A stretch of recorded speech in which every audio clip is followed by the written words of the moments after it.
Hey, good morning. How are you? I'm doing fabulous. I'm super excited to be on the BAM show. I'm always here and present every Friday, checking in on the BAM show. So glad to be here, Brian. Well, thank you for being here and for being so generous with your hard-won wisdom. So let's jump in it for folks who don't yet know you. Can you tell us a little bit about yourself and your business? Yeah, absolutely. So I'm Jessica Nieto. I'm in Southern California, multi-licensed. So also in Oregon and Washington, but most all my business is in Southern California, like geographically really spread out. Proud team leader of the Nieto Connect team. We just relaunched as the Nieto Connect team here at the beginning of the year. I sell a lot of real estate, which is great. So hopefully some of, being a practitioner is it's such a pleasure to be able to be a practitioner and also learn and grow with a team because you're learning like in the streets every day new things and kind of doing the reps all the time. So it's a Yeah. pleasure to be able to help others grow with me. We hit some units, so 24 million in quarter one was my personal production, and that was 44 listings sold. And we're going to talk a little bit about that. And the reason why I think that's important to share is because it just sets the framework for how I've positioned myself for what's coming up this year, and how I can contribute back to the company, with a little bit of knowledge about getting listings, right? We all want listings. My Yeah. unit count year to date with the team is 65.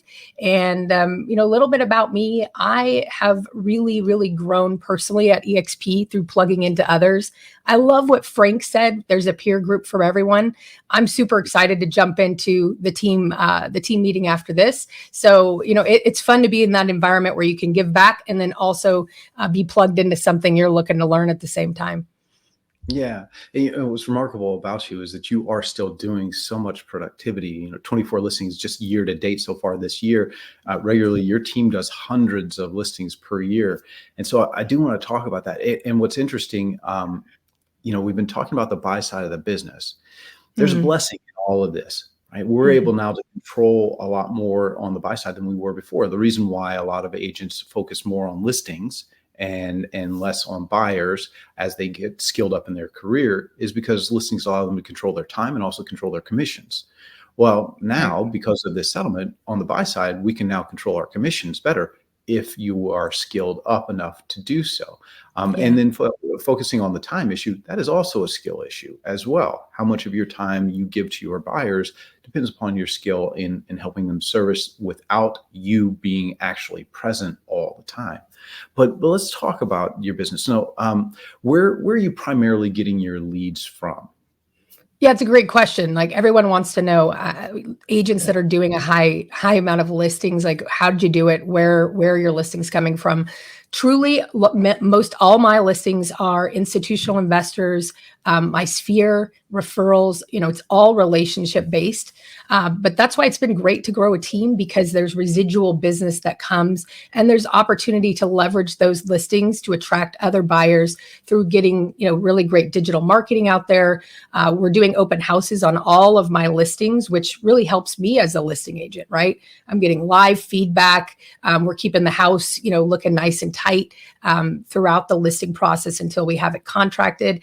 And then in addition to that, we're really hitting expireds right now and building that part of our business out because there's a lot of great opportunity right now with listings that are not really, they weren't listed with the right listing agent, and that seller wasn't effectively able to sell. So there's some great opportunity to pick up the phone, and with the right script and a little bit more of what we're going to talk about in a bit, effective communication skills, there's great opportunity out there. And what I love about expireds is that a brand new agent, if you're good on the phone and you have good communication skills, or you're willing to learn how to get better, you can truly jump into the business with only your time and your cell phone, which is how I got started, and build a really meaningful business within a few months. Yeah, I mean, expireds really are a testament to your ability to turn around a conversation through effective rapport building, right? These are oftentimes, let's just say, upset individuals. The first 30 seconds to 3 minutes of those conversations can be a little rough, but if you can really kind of take them into the deep water of a conversation, you stand a much better chance of converting that expired to an active listing for yourself. So let's talk about Absolutely. that. And you and I had a great conversation, and you kind of categorized it into the 4 C's. Can you take Mm. us through the 4 C's of communication and rapport building? Absolutely. And I just want to frame that these 4 C's really came to me when I did deep reflection on what changed and what was transformational for my business. So, there's a lot of stuff baked into this, but just to keep it super simple, because I think we overcomplicate a lot of things in this business, Yeah, and we're good at super simple. Yeah, we're really good at that, right? Clarity. Clarity is number one that I find many real estate agents where they get lost or they feel like there's a fire hose at them all the time. If you have clarity on what you're specifically supposed to be focused on and what your activities are that are tied to what your goal is that you want to achieve, everything becomes simple. And clarity, it actually requires self-reflection and time. So it's an investment of your time. And I think we jump into the business, you're brand new in real estate, or you're trying to reinvent your business. You feel like there's no gravity. How do I get my time back? We want to focus on, I need help with my time management. And really what the true problem is that you don't have clarity on what it is that you need to focus on. Right. Yeah. So if, who do I need to become to work for my future self? That's what I always ask myself. Like, what am I growing into? What's that new version of myself? That's who I'm working for every day, right? So you've got to get super clear. Who do we serve? What problems do we solve? What kind of transformations do we offer our client? What's the value that we give? These are all things that you can get clarity around. And then the next step is where you have to make a commitment. And for me, commitment is tied to the action that we take, which we could spend another couple hours talking about that, right? Yeah. And in terms of commitment, I think the big thing is, one of my mentors, I love the way that he phrases it, which is moving at the speed of implementation. And so, right, so everyone's coming back from a rally. What's that 1 or 2 nuggets that you heard at the rally that you thought, that's it? When I get home, I'm jumping onto this. This really resonates with me. I'm absolutely going to take action. It's going to change my life. It's going to change my business, and I'm going to be productive, and everything's going to change when I get home. You get home from the rally, you're supercharged, you're totally inspired. The phone rings and it's like, okay, I've got a problem. I've got to do this. I've got to do that. And then days go by and you're not implementing those things that you were super excited about. So moving at the speed of implementation really truly means that you've got to get into action. And I want to give you a tip. One of the things that I do is if my daily activities do not allow time for something else that I want to focus on, maybe a special project like the podcast, for example, which I'm really excited to be on KGCI Radio. In order to get that project up and running, I had to commit extra time in the morning, earlier in the day, to be able to get that started and launched. And the greatest feeling about taking action on something that's really deeply important to you, that you value, is that the rest of the day, you felt like you've actually made progress on something that's really deeply important to you. So you feel better about everything else that you've got to take care of. So that's something that's really worked well for me. I absolutely love that. What's that? I say I absolutely love that. I heard this quote: "Discipline is the highest form of self-love." If you think about the relationships you have, think about the relationships that you have with people who make small commitments but keep those small commitments, and how much you really appreciate that relationship. Now, how many of those types of small commitments do you keep with yourself? Because that will really influence your relationship with yourself. Weird thing to say, but a very true thing to say as well. I love that. Sorry, I think you were going to say something. No, we're just going to jump into communication. And, many of us, scripts work, bottom line. And we talked about this yesterday. It's the fine balance between the script that works. It's like, particular words that just are more effective than others. And they've been timed and tested and proven, and they work great. But if you've got the script, right, who has that person in their life that when you get off the phone with them, or after you call them and discuss a problem or something that's happening, you feel better, right? It's that energy exchange that you have with that person. And you feel seen, right? They've listened to you. They've maybe not coached you. They've just listened to you, and you even feel better. So that's the type of experience that we want the customer to have, and we want our peers to have, and people in the industry to have when they experience time with us. Yeah. So I always say, even if you can't get the script down, like keep working on the script, but focus more on the energy that you're bringing into the meeting, whether you're at an open house, you're on the phone, or you're at your first listing appointment. Focus more on being present with the energy. Because truly what happens is that synchronization, right? That neurological synchronization of that energy exchange and being on the same page with the experience and the rapport that you're building. And this really ties in too with your point about clarity. And we talked Right. about this last week with Sherry Swift, who was on, about That was a great session. Oh, dude, she's so awesome. She's rad. So this idea or misrepresentation of scripts as being robotic and blah blah blah. Yeah, if you understand the clarity of where you're trying to take a conversation, right? You're not going to script it all the way through. You're going to use scripts at key points of that conversation to get you back on track, to correct incorrect thinking with our buyers and sellers. But you're really trying to take the dialogue to a certain point, right? And I think that's exactly what you're saying with clarity and communication as well. So what's the fourth C?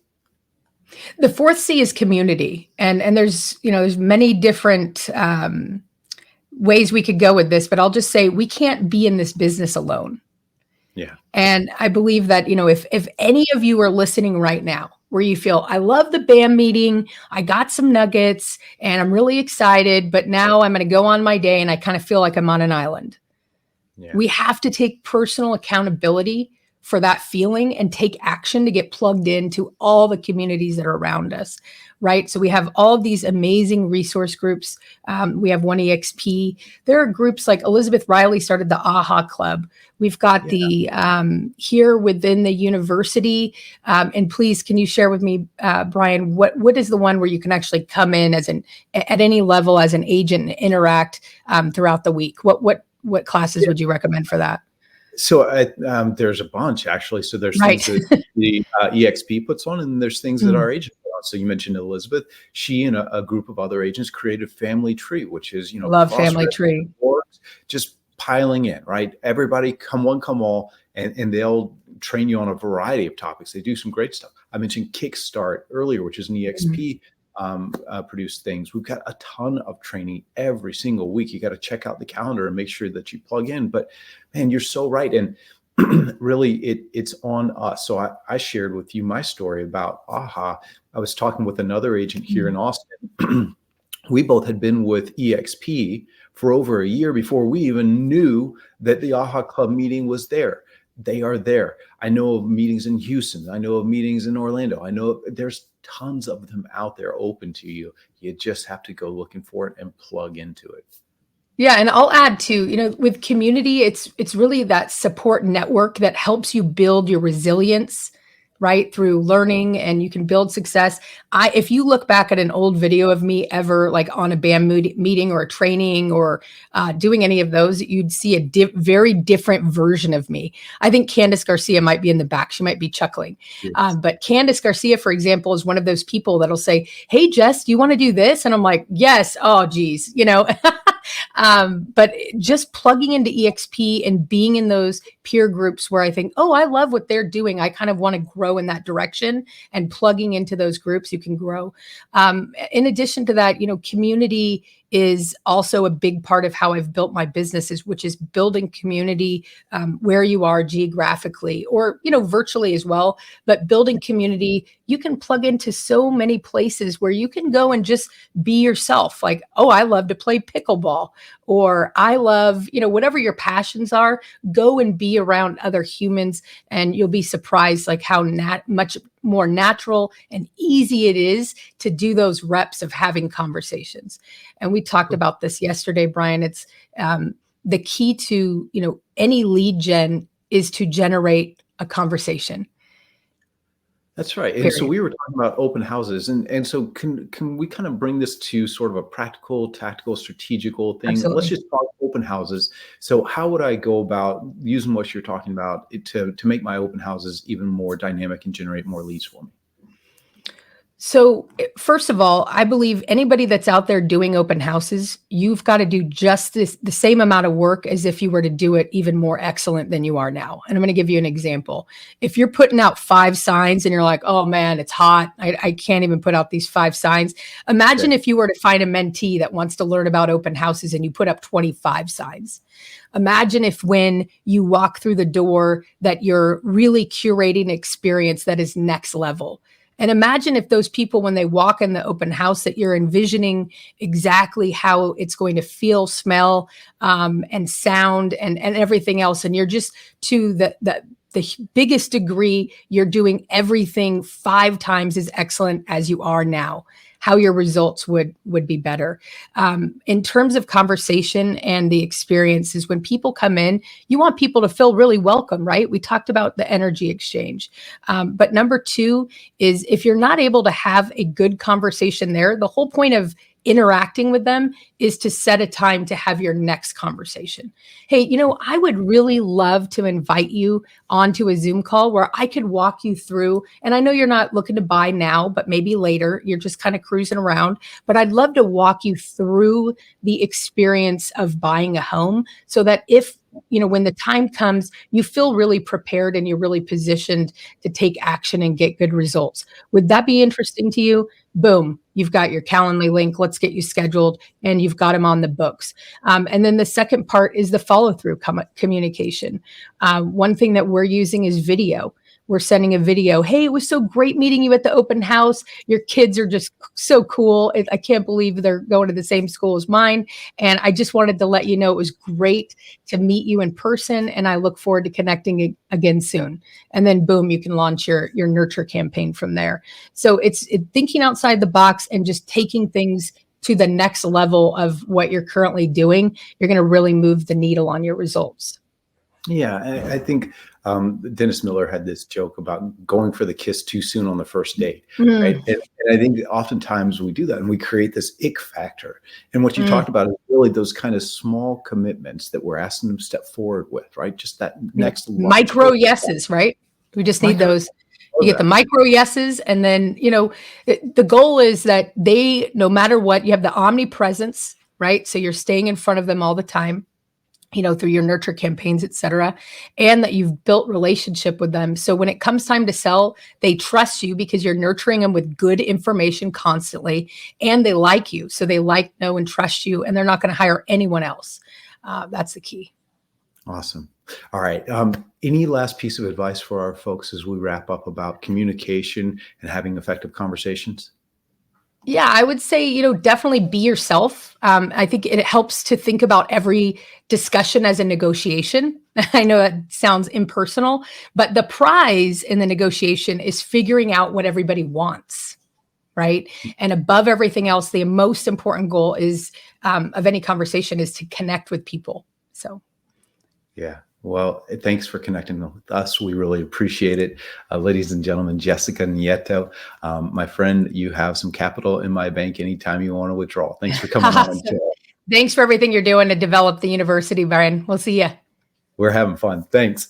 All right, Frank, back over to you, my friend.